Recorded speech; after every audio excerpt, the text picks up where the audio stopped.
तो motion chapter हम लोग कर रहे थे class 9th, chapter number 1 physics का मोशन। इसमें लास्ट क्लास में हम लोगों ने एक बार जो पढ़ा था वो एक बार रिवाइज कर लेते हैं। मोशन क्या होता है? कोई भी ऑब्जेक्ट अगर मूविंग हो, ठीक है, तो उसको बोलते हैं हम मोशन में है वो ऑब्जेक्ट। अगर कोई रेस्ट पे है तो स्टेशनरी, अगर कोई रेस्ट पे नहीं है, it changes its position with respect to time, तो then we call it as motion. There are two types of motion, one is uniform motion and other is non uniform motion. Clear? Uniform motion वो होता है अगर कोई object, when an object cover equal distance in equal interval of time, right? ठीक है, अगर उसकी speed constant है,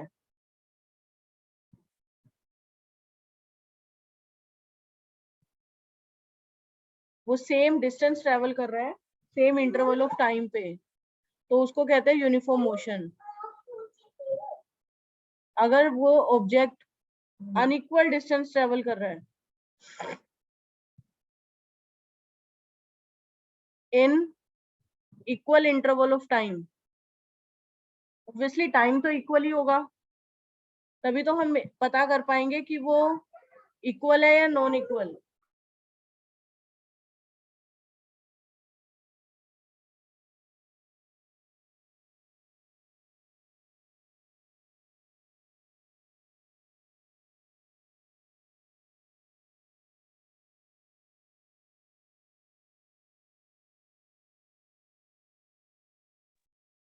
unequal distance travel in equal interval of time, तो उसको बोलते हैं नॉन यूनिफॉर्म मोशन। क्लियर? तो there are two types of motion. Motion means normal object movement पे है, तो दो तरीके से ऑब्जेक्ट मूवमेंट कर सकता है। एक यूनिफॉर्मली कि इक्वल स्पीड अपनी कांस्टेंट रखे जब वो मूव कर रहा है, दूसरा non uniform motion. Uniform motion का एग्जांपल हो गया जैसे फैन अगर मूव कर रहा है सेम सेम डिस्टेंस ट्रेवल करता है, या कोई मशीन। नॉन यूनिफॉर्म मोशन में car travel in a traffic, ठीक है, तो वो कभी स्पीड अपनी हाई करती है कभी लो करती है। इसके बाद हमने पढ़ा था स्पीड। स्पीड होता है distance travel by an object in a unit time, metre per second इसकी यूनिट होती है। Next, average speed, total distance. Average speed is total distance which is denoted by s upon total time. This is called speed. इसको क्या बोलते हैं? Average speed, total distance upon total time. Okay, ये हो गया हमारा स्पीड। फिर हमारा आता है डिस्टेंस एंड डिस्प्लेसमेंट। डिस्टेंस होता है डिस्टेंस, एक्चुअल डिस्टेंस ट्रेवल्ड। जो भी हमारा एक्चुअल डिस्टेंस ट्रेवल्ड है उसको बोलते हैं डिस्टेंस। जैसे अगर कोई ऑब्जेक्ट ए से बी पे गया, बी से सी पे गया, तो एक्चुअली में ए से सी जाने पे कितना डिस्टेंस ट्रेवल करा है या डी पे जाने पे, तो वो हो गया हमारा डिस्टेंस। लेकिन डिस्प्लेसमेंट क्या होता है? Shortest distance.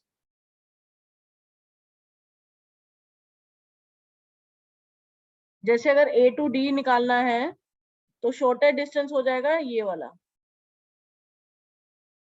लेकिन डिस्टेंस निकालना है, डिस्प्लेसमेंट होगा ये, बट डिस्टेंस निकालना है तो ये आपको कंप्लीट पाथ फॉलो करना होगा एक्चुअली में कितना ट्रेवल करा। ओके, नेक्स्ट देखो velocity. Velocity it is also speed. Velocity भी एक स्पीड ही होती है। डिफरेंस क्या है? लिख लो, it is the speed of an object moving in definite direction.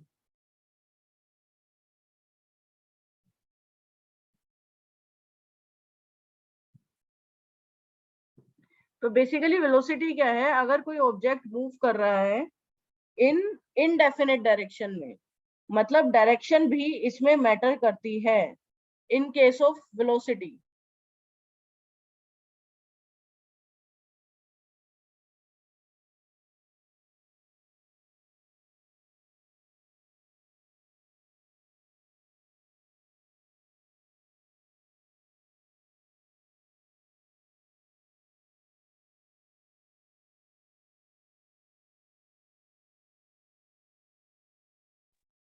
ठीक है, या फिर सिंपल लैंग्वेज में ये भी लिख सकते हो, moving in a given direction. ठीक है, एक पर्टिकुलर डायरेक्शन में क्या स्पीड है उसको बोलते हैं वेलोसिटी। तो बेसिकली वेलोसिटी में आपको डायरेक्शन भी मैटर करता है कि इस पर्टिकुलर डायरेक्शन के लिए कितनी वेलोसिटी है। अगर कोई आपको पर्टिकुलर डायरेक्शन भी मेंशन करके दे तो उसको हम स्पीड नहीं बोलेंगे, वेलोसिटी। बेसिकली नाम चेंज कर दिया है, दोनों की यूनिट सेम है, यूनिट इसकी भी मीटर पर सेकंड होती है, मतलब भी सेम होता है, बस एक ही डिफरेंस है दोनों में कि वेलोसिटी हमारा जो है वो एक गिवन डायरेक्शन के लिए है, कि अगर आपको एक पर्टिकुलर डायरेक्शन दे देंगे तो हम बोला जाएगा, तो हम बोलेंगे उसको वेलोसिटी।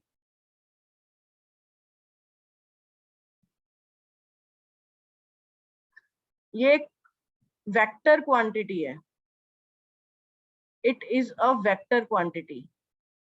अब सबका क्वेश्चन आएगा कि वेक्टर और स्केलर क्वांटिटी होता क्या है, तो वो पहले मैं समझा देती हूँ, what is the difference between scalar and vector quantity. तो बेसिकली स्केलर क्वांटिटी वो होती है जो कि डायरेक्शन पे डिपेंड नहीं करती, वेक्टर क्वांटिटी वो होती है जो कि डायरेक्शन पे और मैग्नीट्यूड पे दोनों पे डिपेंड करती है। मतलब ये है कि इट्स वैल्यू, वेक्टर क्वांटिटी का मतलब ये है कि इट्स वैल्यू चेंजेस व्हेन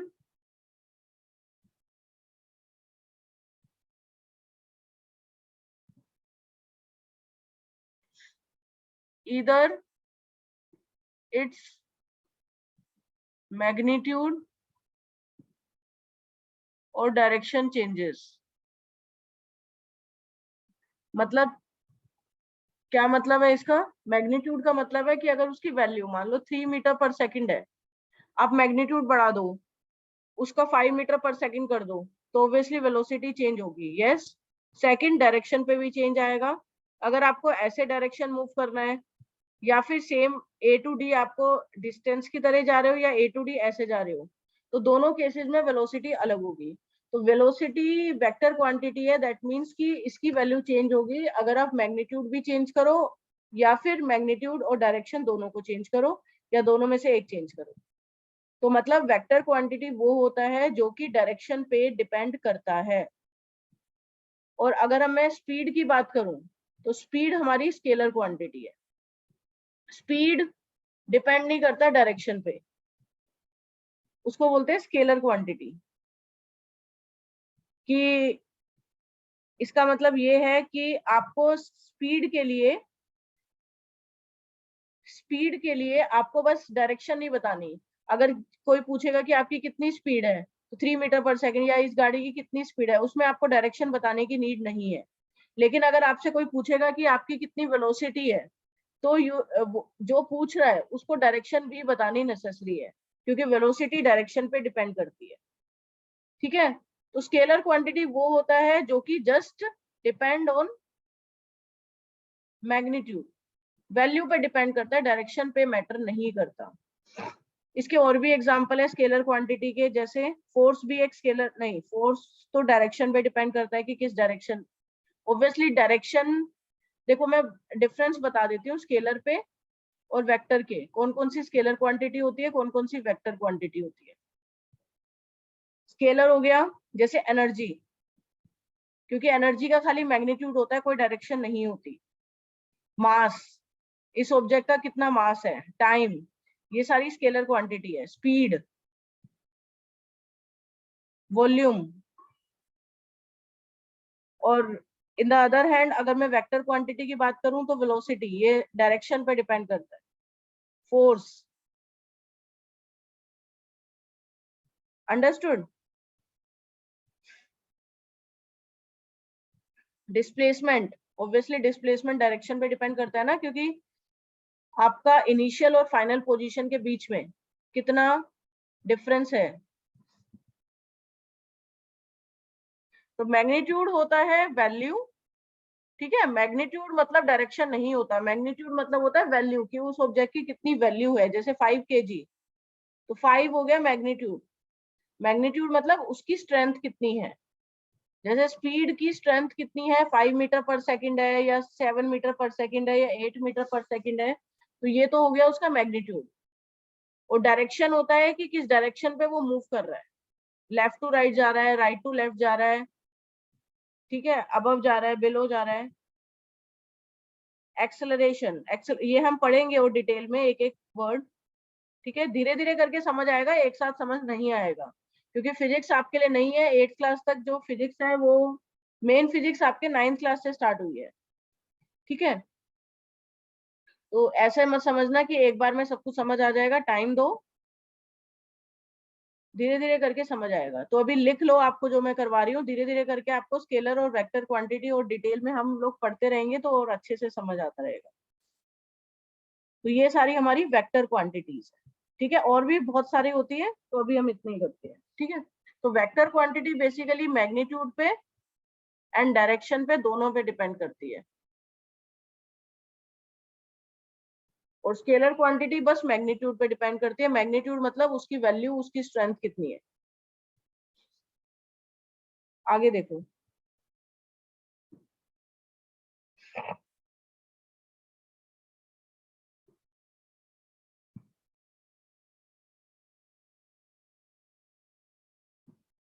अब मैं बात करती हूँ अगर एवरेज, जैसे एवरेज स्पीड होता है ऐसे ही एवरेज वेलोसिटी भी होती है।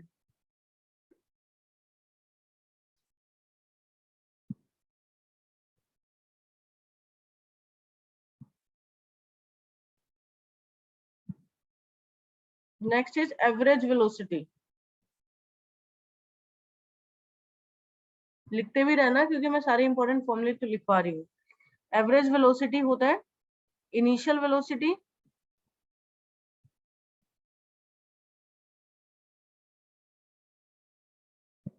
प्लस फाइनल वेलोसिटी डिवाइडेड में 2, ठीक है। दो फॉर्मूले होते हैं एवरेज वेलोसिटी के, एक तो ये हो गया initial velocity plus final velocity upon 2। Average velocity को अगर मैं डिनोट कर रही हूँ वी ए वी जी से, इनिशियल वेलोसिटी को u से, फाइनल वेलोसिटी को v से अपॉन 2, ठीक है। तो where u is initial velocity, v is final velocity.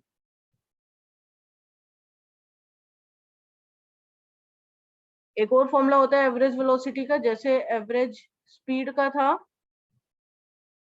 Average speed होता है टोटल डिस्टेंस होता है, लेकिन इसमें टोटल डिस्प्लेसमेंट आ जाता है क्योंकि ये डायरेक्शन पे डिपेंड करता है। और डिस्टेंस डायरेक्शन पे डिपेंड नहीं करता, डिस्प्लेसमेंट डायरेक्शन पे डिपेंड करता है। तो total distance displacement upon total time.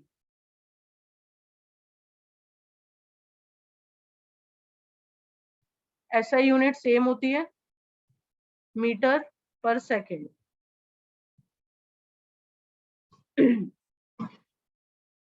Velocity की वैल्यू पॉजिटिव भी हो सकती है, नेगेटिव भी हो सकती है, जीरो भी आ सकती है। केसेस करेंगे तो क्लियर होगा, ठीक है। समझ आ गया इतना।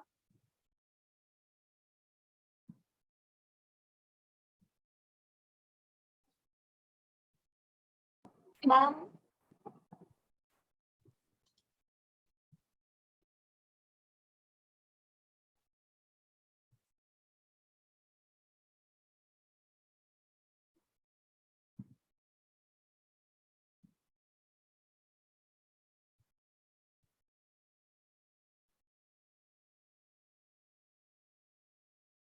एक न्यूमेरिकल है, during first half of journey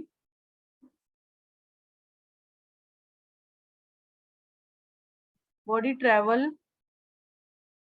with a speed of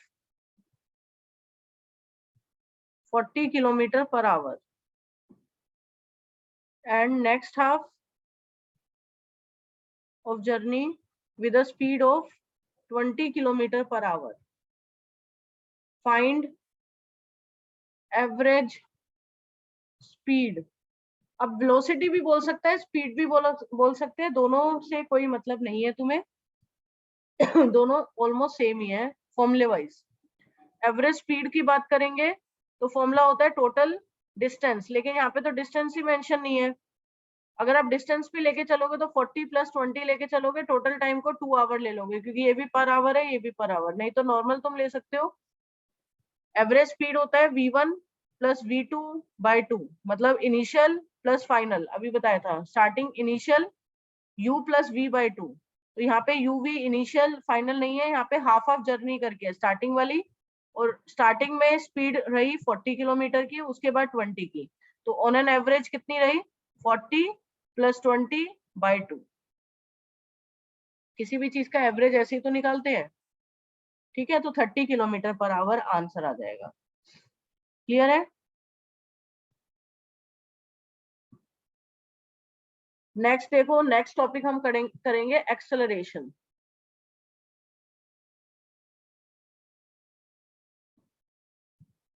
acceleration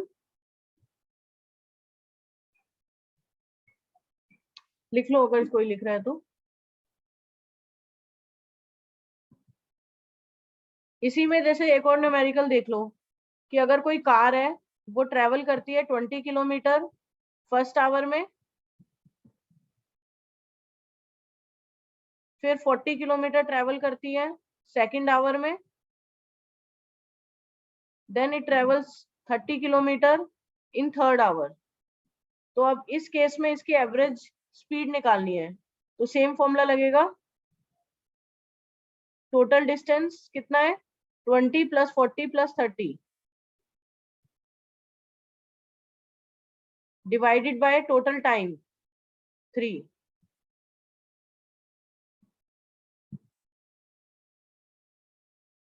ठीक है,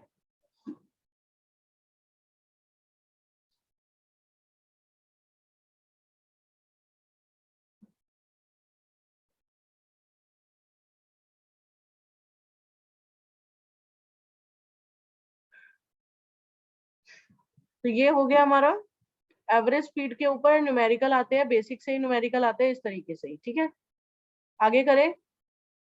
नेक्स्ट देखो एक्सेलरेशन। एक्सेलरेशन क्या होता है? एक्सेलरेशन चेंज, एक तरीके से कितनी आप स्पीड के अंदर चेंज लेके आ रहे हो। गाड़ी के अंदर जब तुम बैठते हो तो एक्सेलरेटर होता है, वो क्या करता है एकदम स्पीड को बढ़ाता है और कम करता है, तो चेंज इन वेलोसिटी होता है बेसिकली एक्सेलरेशन। तो acceleration is the rate of change of velocity, या फिर स्पीड भी बोल सकते हैं, विद टाइम। जैसे फॉर एग्जांपल, अगर मैं दोनों में कंफ्यूज मत होना, एक्सेलरेशन और स्पीड में या वेलोसिटी में। देखो फॉर एग्जांपल एक गाड़ी है, गाड़ी ने एकदम स्पीड बढ़ाई फिर कम करी, फिर बढ़ाई फिर कम करी, एक केस तो ये हो गया। दूसरा केस है गाड़ी ने स्पीड बढ़ाई थोड़ी सी कम करी, फिर स्पीड बढ़ाई फिर कम करी, तो किसका एक्सेलरेशन ज्यादा है? इसका एक्सेलरेशन ज्यादा है। क्यों? क्योंकि इसने ज्यादा चेंज लेके आया, एकदम बढ़ाई फिर एकदम कम कर दी, फिर एकदम बढ़ाई एकदम कम कर दी, तो इसका स्लोप देख रहे हो कितना स्टीप है। लेकिन सेकंड केस में बढ़ाई थोड़ी सी कम करी, बढ़ाई थोड़ी सी कम करी। जैसे अगर तुम्हारी गाड़ी हाईवे पे चल रही है तो एक्सेलरेशन बहुत कम होता है, क्योंकि चेंज ही नहीं आता ना स्पीड में, बहुत ही, जैसे 80 गाड़ी जो चल रही है 80 से 100 के बीच में ही चल रही है। लेकिन अगर एकदम गाड़ी 100 पे चली, तुम सीधा 40 की स्पीड पे आ गए, फिर सीधा 100 पे भगा दी, फिर 40 पे, तो एक्सेलरेशन बहुत ज्यादा है। बेसिकली एक्सेलरेशन होता है चेंज, कितना तुम चेंज लेके आए हो, that is acceleration. Okay,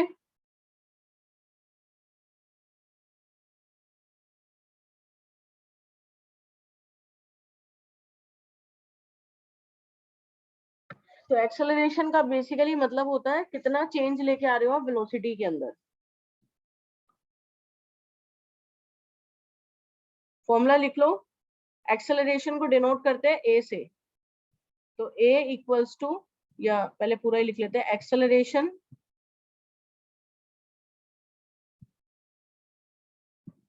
equals to change in velocity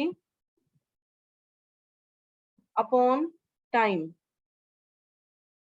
या फिर बोल सकते हो चेंज इन वेलोसिटी हो गया v minus U by T. ये होता है ए का फॉर्मूला, बहुत इंपॉर्टेंट फॉर्मूला है।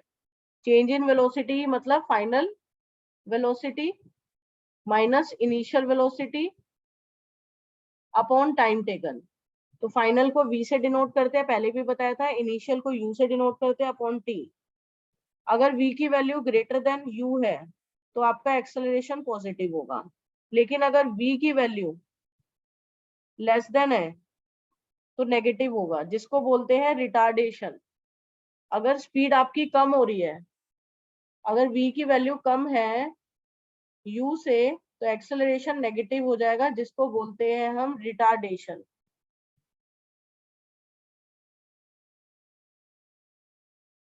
या फिर डी एक्सेलरेशन, स्पीड कम कर रहे हो तो अगर तुम, तो डी डेक्लेरेशन, रिटार्डेशन का मतलब होता है, या फिर डी एक्सेलरेशन का मतलब होता है जब वेलोसिटी कम हो रही है विद रिस्पेक्ट टू टाइम। तो लिख लो ये भी, when velocity decreases with respect to time. Meaning same है एक्सेलरेशन जैसा ही, लेकिन इसके अंदर v आपका लेस देन u हो जाता है और x a नेगेटिव होता है। ठीक है, लिख लो।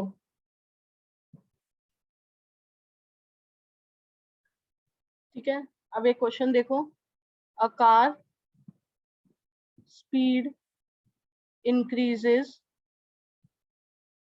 From 40 kilometre per hour to 60 kilometre per hour in 5 seconds. Calculate the acceleration of car. ठीक है, आपको एक्सेलरेशन निकालना है, तो फॉर्मूला क्या होता है एक्सेलरेशन का? एक्सेलरेशन का फॉर्मूला होता है v minus U upon T, अभी बताया था, final velocity minus initial velocity upon T. तो फाइनल वेलोसिटी हमारी ये है, this is our initial velocity, starting वाली वेलोसिटी। तो 60 माइनस 40 अपॉन टाइम, टाइम कितना है 5 सेकेंड, तो आंसर आ जाएगा 20 अपॉन 5, 1 सेकेंड। हमने कन्वर्ट नहीं किया यूनिट्स को, 1 किलोमीटर पर आवर में है लेकिन टाइम आपका सेकंड में है, तो you have to convert the units. ठीक है, तो पहले आपको यूनिट्स को कन्वर्ट करना मत भूलना, ऐसी मिस्टेक मत करना। तो देखो आपका u कितना है, इनिशियल वेलोसिटी आपका है 40 किलोमीटर पर आवर, तो इसको मीटर पर सेकंड में कन्वर्ट करने के लिए क्या करते हैं, याद है, 5/18 से मल्टीप्लाई कर देते हैं।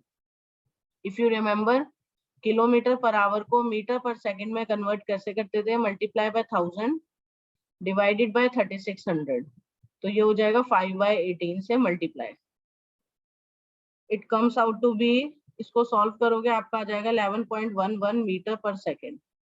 सिमिलरली v को भी करो, फाइनल वेलोसिटी है 60 किलोमीटर पर आवर, इसको आप कन्वर्ट करोगे 60 मल्टीप्लाई बाय 5/18, ये हो जाएगा आपका 16.66 मीटर पर सेकेंड। ठीक है, u और v आपका आ गया मीटर पर सेकंड में। अब आप एक्सेलरेशन निकाल सकते हो क्योंकि यूनिट सेम हो गई, v minus U by T, v आपका हो जाएगा 16.66 minus u 11.11 upon time, 5 second. इसको सॉल्व करोगे 5.55 upon 5, that will be 1.11 metre per second square. हाँ, एक चीज मैं बताने जा रही थी, यूनिट ऑफ एक्सेलरेशन बहुत इंपॉर्टेंट चीज है। यूनिट क्या होगी? एक्सेलरेशन होता है basically change in velocity upon time. तो वेलोसिटी की यूनिट क्या होती है? न्यूमरेटर में वेलोसिटी की unit metre per second upon time की भी सेकेंड होती है। तो इन टोटल यूनिट आ जाएगी एक्सेलरेशन की मीटर पर सेकेंड स्क्वायर। याद रखना, मीटर पर सेकेंड स्क्वायर। तो एक्सेलरेशन यूनिट हो गई metre per second square. Clear हो गया? तो ये हो गया हमारा एक्सेलरेशन। इस तरीके से आप एक्सेलरेशन निकाल सकते हो।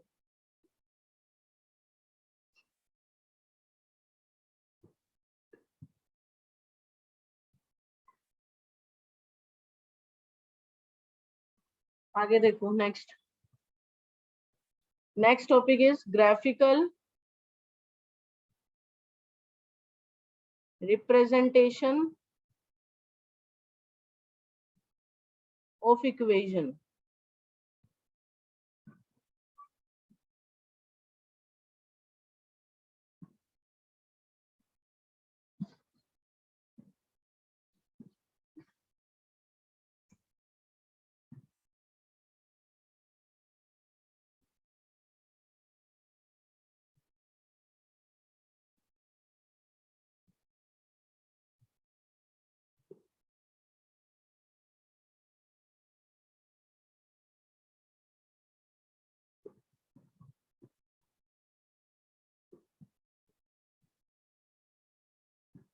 अलग अलग इक्वेशन को कैसे आप ग्राफ में रिप्रेजेंट कर सकते हो, ठीक है।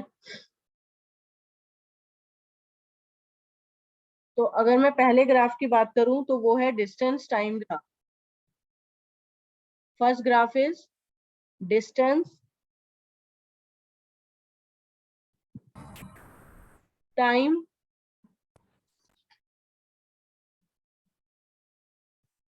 टाइम ग्राफ, जिसको बोला जाता है एसएनटी ग्राफ। तो अब हम पढ़ेंगे कि अलग अलग ग्राफ हम सीखेंगे। बहुत इंपॉर्टेंट पार्ट है ये चैप्टर का, क्योंकि ये अगर समझ नहीं आएगा तो आगे आपको फिजिक्स में चैप्टर ही नहीं समझ आएगा। तो इसलिए ध्यान से समझ लेना। तो सबसे पहले एसएनटी ग्राफ पढ़ेंगे। एसएनटी ग्राफ मतलब डिस्टेंस और टाइम के बीच में ग्राफ। तो फर्स्ट केस लेके चलते हैं, इजी है। फॉर यूनिफॉर्म मोशन, अगर यूनिफॉर्म मोशन है तो एस और टी के बीच में कैसे बनेगा ग्राफ? साथ साथ लिख रहे हो आई होप तुम सब। ये हो गया एस, ठीक है, और ये हो गया टी, मतलब एक डिस्टेंस और एक टाइम। तो आप सबको पता है अगर यूनिफॉर्म मोशन रहता है तो जैसे जैसे टाइम बढ़ाते हो वैसे वैसे आपका डिस्टेंस भी बढ़ता रहता है। तो ये हो गया स्ट्रेट लाइन बनेगी यूनिफॉर्म मोशन के लिए, straight line.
Next is velocity time graph.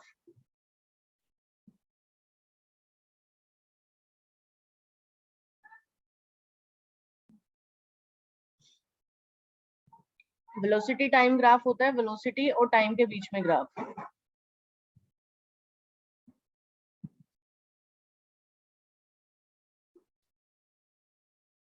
Okay, next देखो velocity time graph. Velocity time graph first case है vt फॉर यूनिफॉर्म मोशन. अगर यूनिफॉर्म मोशन है तो यूनिफॉर्म मोशन में आप खुद बताओ, यूनिफॉर्म मोशन में आपका जो मोशन होता है वो हमारा कैसा होता है? स्पीड कांस्टेंट होती है. तो फिर ऑब्वियसली हमें एक तरफ अगर v ले रहे हैं और एक तरफ टाइम ले रहे हैं तो यूनिफॉर्म मोशन का मतलब स्पीड कांस्टेंट है, स्पीड में कोई इंक्रीज नहीं होगा. तो इस तरीके से ग्राफ बनेगा, राइट? ठीक है, स्पीड कांस्टेंट. सेकंड केस आ जाओ. अच्छा, और एक्सेलरेशन कितना होगा वो आप निकाल भी सकते हो फॉर्मूले से. एक्सेलरेशन देखो क्या होता है, v minus U by T. मतलब वैल्यू नहीं निकाल सकते, ये बता सकते हो कि इंक्रीज हो रहा है, डिक्रीज हो रहा है या फिर जीरो है. तो देखो इनिशियल भी सेम है, वेलोसिटी तो कांस्टेंट ही है ना. इनिशियल वेलोसिटी भी सेम है, फाइनल वेलोसिटी भी सेम है. तो जैसे अगर ये मान लो ये t1 टाइम है, ये t2 टाइम है. t1 इनिशियल वाला टाइम है, इस पे भी वेलोसिटी v1 है. t2 फाइनल वाला टाइम है, लेट कर रहे हैं, तो इस पे भी वेलोसिटी v2 है. तो v2 minus v1 bye T, ये हो गया हमारा. दोनों केसेस में वेलोसिटी हमारी सेम है, v है, दोनों इक्वल है. तो ये कट जाएगा तो जीरो आ जाएगा. तो एक्सेलरेशन आपका जीरो हो गया. यूनिफॉर्म मोशन के लिए vt ग्राफ जो है उसमें एक्सेलरेशन आपका कितना होता है? जीरो.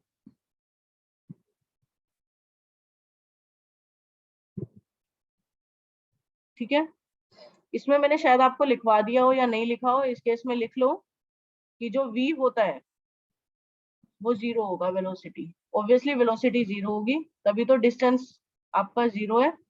ठीक है, ये रेस्ट केस था.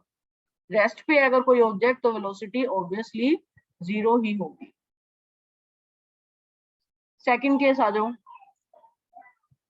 vt graph for accelerated motion for uniform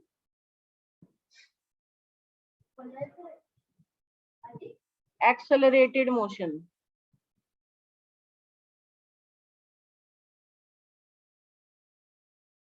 मतलब आपका पहले केस था यूनिफॉर्म मोशन था, सेकंड केस में यूनिफॉर्म एक्सेलरेशन है. There is a difference between uniform speed and uniform acceleration. Uniform speed का मतलब है कि आपकी स्पीड कांस्टेंट है, उस केस में एक्सेलरेशन जीरो होता है. लेकिन यूनिफॉर्म एक्सेलरेशन का मतलब एक्सेलरेशन कांस्टेंट है, मतलब जो स्पीड बढ़ रही है. ध्यान से देख लेना ग्राफ किस तरीके से बनेगा इसका. इसका मतलब ये है कि जो स्पीड बढ़ रही है वो आपकी कॉन्स्टेंटली बढ़ रही है. इसी का मतलब है यूनिफॉर्म एक्सेलरेशन. यूनिफॉर्म एक्सेलरेशन मतलब, यूनिफॉर्म का मतलब होता है कांस्टेंट, कांस्टेंट का मतलब एक ही स्पीड से इंक्रीज हो रहा है. इस तरीके से मतलब जैसे जैसे टाइम बढ़ रहा है जो स्पीड बढ़ रही है वो यूनिफॉर्मली बढ़ रही है. जैसे यूनिफॉर्म हमने डिस्टेंस टाइम ग्राफ में यूनिफॉर्म मोशन का पढ़ा था ग्राफ, ये यूनिफॉर्म मोशन है. इस केस में डिस्टेंस यूनिफॉर्मली बढ़ता है क्योंकि हमें स्पीड को यूनिफॉर्मली बढ़ाना है. तो speed is metre per second, तो डिस्टेंस आपको यूनिफॉर्मली बढ़ाना है. लेकिन अगर आपको यूनिफॉर्म एक्सेलरेशन चाहिए तो एक्सेलरेशन का फॉर्मूला होता है स्पीड अपॉन टाइम. मतलब basically difference in speed upon time होता है. तो एक तरीके से स्पीड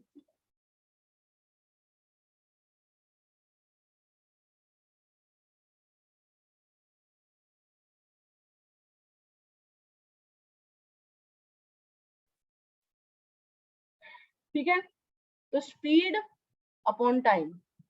तो बेसिकली यूनिफॉर्म एक्सेलरेशन आपको अगर बनाना है ग्राफ तो आप स्पीड को कांस्टेंट रखेंगे तभी आपका एक्सेलरेशन कांस्टेंट होगा। ठीक है, तो ये हो गया एक्सेलरेशन, यूनिफॉर्म एक्सेलरेटेड मोशन का ग्राफ। अब देखो जो एक्सेलरेशन है वो यूनिफॉर्मली इंक्रीज हो रहा है। If you can see here acceleration uniformly increase हो रहा है। ठीक है,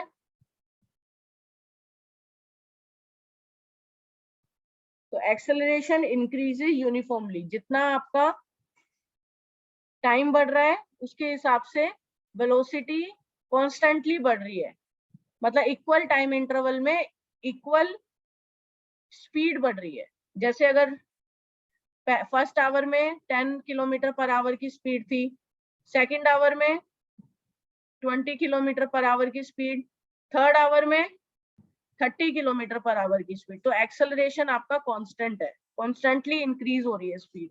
एक्सेलरेशन जीरो का मतलब है स्पीड इंक्रीज ही नहीं हो रही, सेम है। एक्सेलरेशन कांस्टेंट का मतलब ये है कि स्पीड आपकी इंक्रीज तो हो रही है लेकिन कॉन्स्टेंटली इंक्रीज हो रही है, इक्वली इंक्रीज हो रही है। हर घंटे 1 किलोमीटर पर आवर की या 10 किलोमीटर पर आवर की सेम इंक्रीज। अंडरस्टूड? तो this graph VT graph denotes uniformly accelerated motion. तो इसमें लिख भी लो,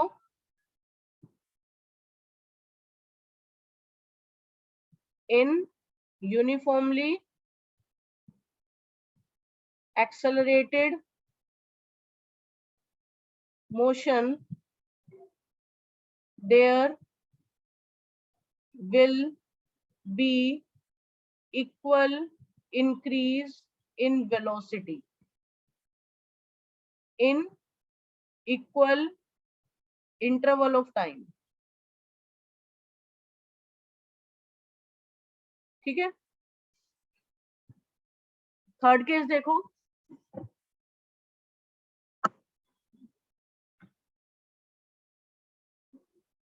थर्ड केस VT ग्राफ करेंगे फॉर नॉन यूनिफॉर्म एक्सेलरेशन। ठीक है, अगर नॉन यूनिफॉर्म एक्सेलरेशन है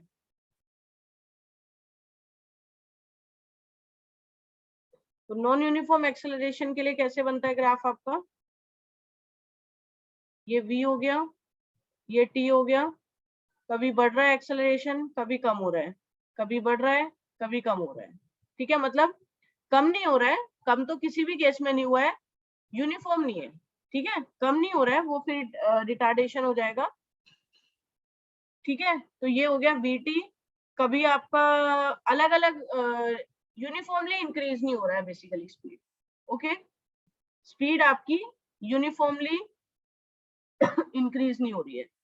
तो अगर इसका लेट सपोज यहाँ पे आपका T1 है, T1 पे आपकी वेलोसिटी V1 है, ये T2, T2 पे आपकी वेलोसिटी V2 है। तो देख रहे हो डिस्टेंस, T3 पे या, ठीक है, तो आपका यहाँ मान लो एक्सेलरेशन 1 है, ये मान लो एक्सेलरेशन 2 है, तो दोनों एक्सेलरेशन अनइक्वल है। ठीक है, तो नॉन यूनिफॉर्म एक्सेलरेशन है क्योंकि आपकी वेलोसिटी यूनिफॉर्मली इंक्रीज नहीं हो रही है। नेक्स्ट केस आ जाओ, VT ग्राफ फॉर यूनिफॉर्मली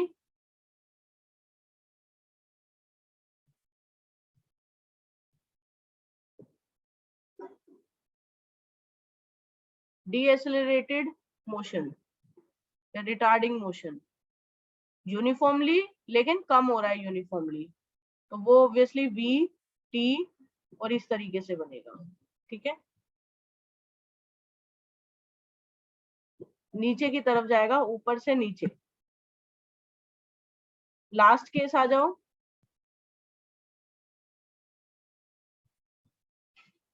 ये समझाने की तो जरूरत नहीं है, देखो यूनिफॉर्मली डिक्रीज हो रहा है। ठीक है, यूनिफॉर्मली डिक्रीज हो रहा है तो फिर वो हो जाता है रिटार्डिंग मोशन।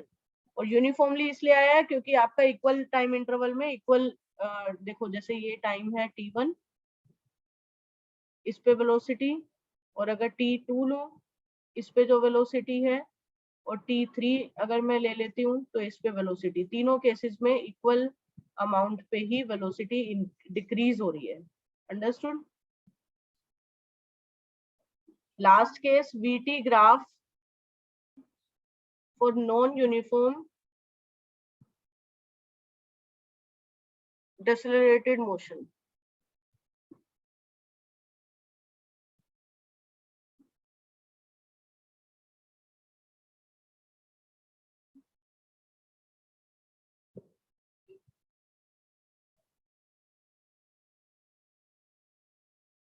ठीक है, ये तो इस केस में आपका जो एक्सेलरेशन है वो कम हो रहा है, लेकिन और वो भी इक्वल उसमें कम नहीं हो रहा। ठीक है, कम तो हो रहा है लेकिन इक्वल अमाउंट में कम नहीं हो रहा, कभी ज्यादा कम हो रहा है, कभी कम हो रहा है, कम तो हो रहा है लेकिन यूनिफॉर्मली कम नहीं हो रहा है। ठीक है,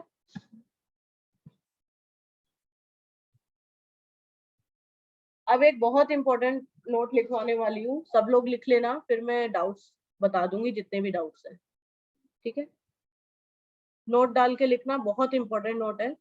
the area enclosed between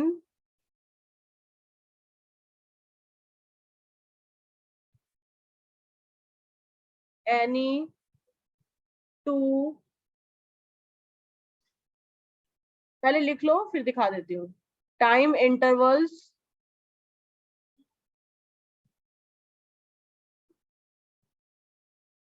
t2 t1 in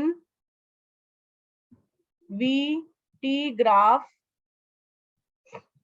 will represent total displacement by the body.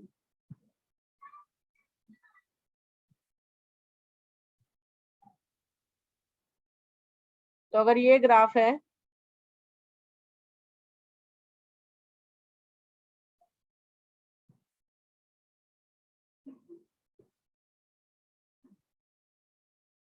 चलो ये हम एरिया वाला पार्ट नेक्स्ट सेशन में ही करेंगे।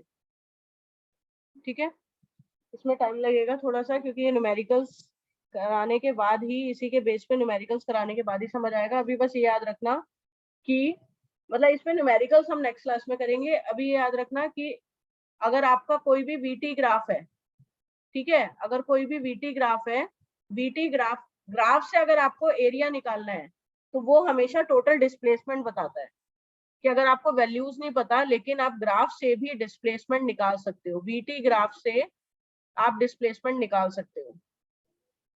तो जो टोटल एरिया होगा, जैसे ये आपका वी और टी ग्राफ है, ठीक है, ये T1 मान लो, ये T2 मान लो, इस पे आपका V1 है और यहाँ पे आपकी वेलोसिटी V2 है। ठीक है, इसको ज्वाइन कर लेते हैं। तो जो डिस्टेंस ट्रेवल करा है T1 से लेके T2 तक, तो जो distance travelled between T2 and T1 वो होगा एरिया, इसको मान लो A C B D E। तो टोटल जो एरिया आया है, मतलब इस ट्राइंगल का एरिया प्लस इस रेक्टेंगल का एरिया। तो अगर आपको T1 से लेके T2 तक का डिस्टेंस निकालना है तो लाइन से उसका एरिया कैलकुलेट कर लो, ये टोटल एरिया जो आप निकालोगे वो एरिया बताएगा टोटल डिस्टेंस। तो area of triangle ABC plus area of rectangle